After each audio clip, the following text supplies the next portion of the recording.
Всем привет! Сегодня у нас обзор на Валерию. Данный герой у нас будет добавлен в ближайшем X10 вместе с брокером. Напоминаю, что данный ролик у нас записан на тестовом сервере. Валерия у нас является легендарным героем. Она относится к двум фракциям. Фракции Доминион Хаоса и фракции Кошмар. Класс боец с обычным типом урона. Область атаки стандартная, как и у многих героев ближнего боя. Классификация Валерии: мастерство на арене, взрывной урон и самоисцеление. По характеристикам: 25 905 здоровья, практически 26 тысяч. Атаки 6172 единицы и защиты 2203 единицы. Стоимость данного героя 17 очков. Блокирует максимум 2 противников и время возрождения 60 секунд. По интервалке 2,6 секунды. Придется качать и также скорость атаки. Все остальное, как и у всех героев. Переходим к таланту и навыкам Валерии. Ее талант увеличивает атаку и защиту при снижении очков здоровья. Когда очки здоровья падают до 30%, увеличение достигает максимума на 60%. То есть, если у нашего героя 30% здоровья, наша атака и защита будет увеличена на 60%. Переходим к навыкам. Первый навык — базовая атака. Наносит 100% одному противнику. При полной прокачке можем добавить 20%, и того 120% урона по одной цели. Второй навык — стремительный удар. Бьет цель, нанося 240% урона, и накладывается эффект уязвимость к физическому урону на 10 секунд и на 20%. Во время суперспособности каждая атака снижает перезарядку стремительного удара на 2 секунды. То есть, когда у нас работает ультимативная способность, мы быстрее будем откатывать этот стремительный удар. Урон мы можем увеличить на 60%, итого мы получим 300% к урону. И снижение перезарядки за одну атаку плюс 1 секунда. Благодаря чему мы еще быстрее будем откатывать данный навык. Третий навык — это уже пассивка. Стальная воля. При очках здоровья ниже 30%. Восстанавливает 2% очков здоровья в секунду. Вместо этого во время суперспособности срабатывает следующий эффект. Герой переходит в состояние несгибаемости при получении смертельного урона и немедленно умирает по окончанию суперспособности. Может сработать только один раз за размещение. То есть, когда мы снижаем свои очки здоровья ниже 30%, наш герой будет себя подхиливать, то есть у него есть встроенный хил. И если вдруг, когда мы юзаем ультимативную способность, нас кто-то ударяет, то мы все равно не умрем, пока будет работать наша ульта. Мы дальше будем продолжать бить, но как только закончится наша ультимативная способность, мы автоматически умираем. Здесь мы можем прокачать дополнительно еще на 4% восстановления очков здоровья. То есть в сумме мы можем восстанавливать 6% очков здоровья в секунду, что тоже очень хорошо. И еще один ее навык, он также у нас пассивный. Стоимость на арене снижена на 4 единицы. И переходим к ультимативной способности вливания крови. Наш урон увеличивается на 80%, при каждой атаке поглощает 10% текущего запаса очков здоровья заклинателя и повышает уровень эффекта сила меча. Его сейчас чуть позже посмотрим. На единицу. Суммируется до 8 раз. Во время действия этого навыка герой не может быть исцелен. По окончанию действия навыка наносит 400% взрывного урона основной цели и 4 целям рядом с ней. Сила меча — это взрывной урон по основной цели. Будет увеличен на 50% с каждым зарядом после окончания действия навыка. В общем, когда у нас здоровье поглощается, мы получаем 1 стак вот этого силы меча. Максимум можно набрать 8 таких стаков, то есть это 400% урона. И когда навык наш заканчивается, то есть ульта, у нас происходит взрыв вот этот на 400% взрывной урон, и он дополнительно будет еще увеличен на вот это количество стаков, то есть плюс еще 400%. Ну и там будет очень большой урон влетать, когда, собственно, будет заканчиваться ультимативная способность. А что мы здесь можем прокачать? Можем повысить урон дополнительно на 40%, то есть весь урон наш будет увеличен на 120%, пока наша будет работать ультимативная способность. Повышая взрывной урон дополнительно на 40%, итого 440.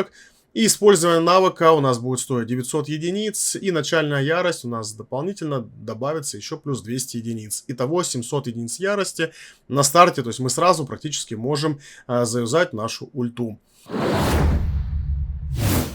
На первом пробуждении, пока действует наша суперспособность вливания крови, наша скорость атаки будет увеличена на 100 единиц. А на втором пробуждении атака наша увеличивается на 5%. На третьем пробуждении опять усиливается наше вливание в крови, то есть суперспособность. Она будет игнорировать 20% защиты противника, то есть еще больше будет урона. На четвертом пробуждении шанс крита наш увеличивается на 8%. И на пятом пробуждении во время суперспособности с шансом 50% мы можем получить 2 заряда силы меча после каждой атаки. И в сумме у нас может быть не 8 зарядов, а 12. То есть еще больше у нас будет взрывного урона. Переходим к артефактам на Валерию. Здесь есть 4 у нас варианта. Это у нас Кристалл Зла, это Безупречный Клинок, это у нас Алая Охота и ее личный артефакт Кости Свирепости. Я провел небольшие тесты по этим всем артефактам именно на КБ. Худшим из артефактов оказался Безупречный Клинок. На третьем месте стоит артефакт Алая Охота, на втором месте Кости Свирепости и на первом месте Кристалл Зла. Но не стоит забывать, что Кристалл Зла, он требует как минимум 1 плитку для того, чтобы наш встал туда Теневой Страж, который будет наносить урон. Поэтому, если у нас нет места, куда его призывать, то в этом случае будет хорошо заходить Кости Свирепости. Если же у нас Костей Свирепости нет, то уже берем Алую Охоту. По снаряжению мы сразу вспоминаем ее талант, который у нас увеличивает атаку и защиту на 60% максимум. Поэтому этому герою мы больше берем атаки процентной. Ну и крит урон не забываем также использовать. По левой стороне мы используем воеводу, либо бедствие, смотря какой этаж мы фармим первого рейда. А также, как вариант, мы можем рассмотреть сет дикой мощи, если у нас очень много будет атаки. Но здесь уже можно потестировать, что больше будет наносить урона. По правой стороне здесь можно использовать практически любой сет. Основными сетами является Нескончаемый Гнев. Он у нас падает на втором рейде, начиная с 19 этажа. Если мы 2.18 не можем пройти и проходим только 2.18, то тогда одеваем сет Ночного Ужаса. Он увеличит урон на 25%. Также у нас есть сет Раскола. Для критического урона для увеличения тоже можем использовать. Пока нет Нескончаемого Гнева, ну как Нескончаемый Гнев у нас появляется, используем его. Если мы фармим третий рейд, в третьем рейде мы можем выбить себе сет Магии Души, который увеличивает урон от ультимативной нашей способности. И также можем использовать сет Адского Рева на увеличение урона от базовой атаки. Но лучшим, конечно, будет сет, это Нескончаемый Гнев. В кампании, в рейдах, начнем с кампании, как и многие герои, туда отлично заходят. Валерия не исключение, ее можно использовать для быстрого убийства определенных боссов либо мобов. Зайдет практически везде, поэтому ее можно спокойно даже использовать поначалу как танк, то есть замена танка у нас будет. Она будет и носить урон, и имеет встроенный самохил, с помощью чего будет очень хорошо выживать. По рейдам, рейды для продвижения, мы ее используем в рейде в эмблеме выносливости и эмблеме атаки ближнего боя. Рейд для ресурсов, здесь она не подходит, да, у нее при взрыве после ультимативной способности есть 4 цели, которые будут подвержены атаке, но 4 цели это такое себе, поэтому в рейды для опыта и рейды для золота этому герою абсолютно делать нечего. На боссе гильдии я тестировал на Кошмаре 2, сейчас у вас появится на экране 4 боя, которые я проводил с разными артефактами. Лучше всего себя показал Кристалл Зла, на втором месте Когти Свирепости. Алая Охота заняла 3 место, и Безупречный Клинок у нас занял 4 место. Как я говорил ранее, если у вас есть место, куда призывать Теневого Стража с Кристалла Зла, то лучше используйте его. Когти Свирепости у нас чуть лучше, чем Алая Охота, но чуть хуже Кристалла Зла, то есть личный ее артефакт, он что-то между очень крутым и очень хорошим. Поэтому это стоит учесть. Рейд для снаряжения. В первом рейде этого героя в теории можно использовать для убийства босса, но лично я не вижу там этому герою места. потому что у нас нет массового урона, и в соло-таргет может бить практически любой герой, поэтому если вы собираетесь на первый рейд, лучше возьмите магов с массовым уроном, нежели этого героя. Рейд для снаряжения 2, мы этого героя можем использовать при тактике, когда мы убираем с поля всех своих героев через героя волка с первым пробуждением. Если мы играем через эту тактику, в теории можно ее взять, если мы успеем прожать ее ультимативную способность, чтобы у нас был неуяз и мы сможем принять на себя несколько големов. В другом случае, если мы проходим через Эдди, этого героя можно не брать и от нее полностью отказаться.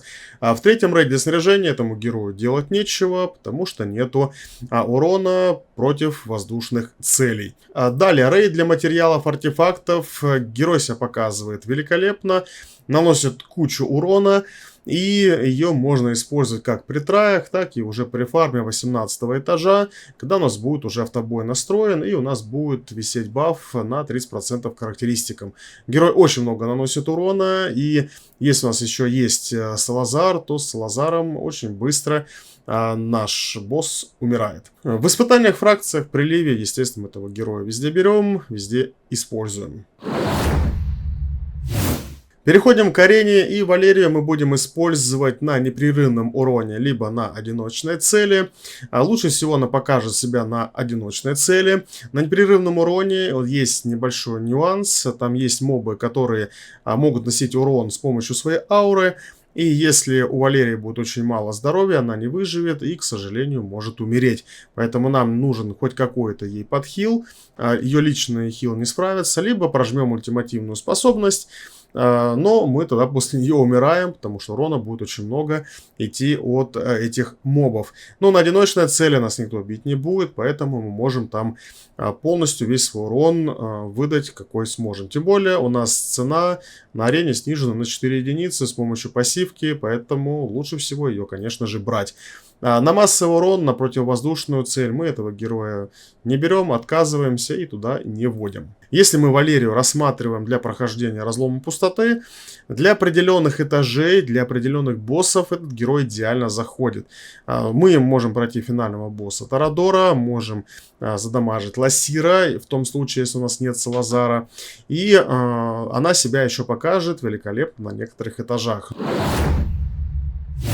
Переходим к рейтингам. Рейтинг здесь у меня уже проставлен, но я повторюсь, ничего страшного.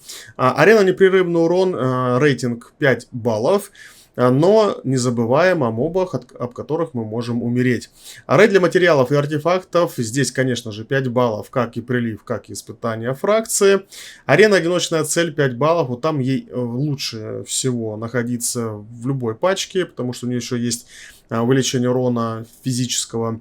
Рейд для золота, рейд для опыта. Я поставил этому герою единицу, потому что от нее там никакого абсолютно смысла нет, и не стоит ее даже пытаться туда где-то использовать. Рейд для снаряжения 2, 3 балла, только за счет тактики через неуязвимости можно этого героя там использовать.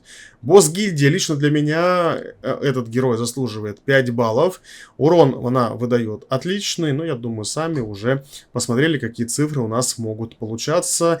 И если она мне выпадет на основе, конечно же, я тоже возьму ее на клан босса. Рейд для снаряжения 1. Я ей поставил 2 балла только за счет того, что мы в теории можем ее использовать для убийства босса. Массовая арена, арена для снаряжения и противовоздушная арена. Здесь, конечно же, везде по единице. Этого героя мы там не используем. Итог по герою. Этого героя лично я вижу на клановом боссе, вижу на ротации по одиночной цели на арене и для прохождения некоторых этажей в разломе пустоты. Да, можно еще использовать и на втором рейде, можете использовать на артефактах, но артефакты у меня уже настроены. Если у вас еще артефакты 18 не пройдены, конечно же, если она вам упадет, она вам очень поможет. Либо бить самого Салазара, либо убивать слизней, которые будут появляться. Но в любом случае данный герой мне очень сильно нравится, и я постараюсь себе его получить. Потому что есть небольшая тактика, в которой я откажусь от Салазара и попробую Валерию вместе с Лугаром сводить на КБ и посмотрим, что из этого получится. На этом сегодня у меня все. Обязательно подписывайтесь на канал, ставьте лайк, если вам видео понравилось, дизлайки, если не понравилось. Также пишите свое мнение в комментариях по этому герою. Ну и, конечно же, если я что-то забыл, либо упустил, всегда пишите в комментариях. В любом случае прочитаю. Если необходимо, будет закреплю ваш коммент. Всем хорошего дня, всем хорошего настроения и здоровья. И всем пока.